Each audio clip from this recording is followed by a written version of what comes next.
Hello guys, in this video I will show you how to use Bynder DAM. So step 1, log into your Bynder account in a browser. Go to bynder.com. Step 2, upload assets. Click upload and drag and drop images, videos, or documents. Step 3, add metadata. Fill in tags, descriptions, and custom fields so assets are easily searchable. Step 4, organize assets into folders or collections.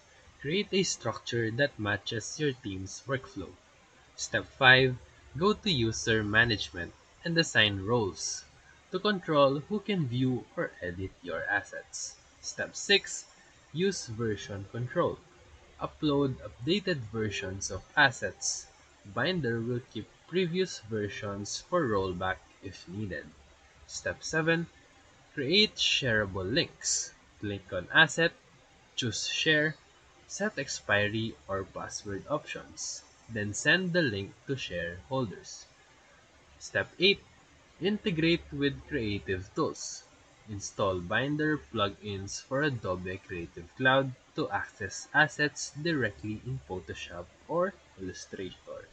Step 9, use the AI-powered search to find similar images or auto-tag assets. Step 10, run analytics.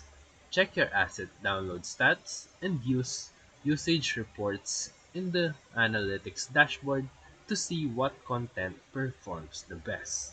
And that's it. If this video helped you, feel free to like and subscribe for more quick tutorials, reviews, and comparison videos. Thank you for watching.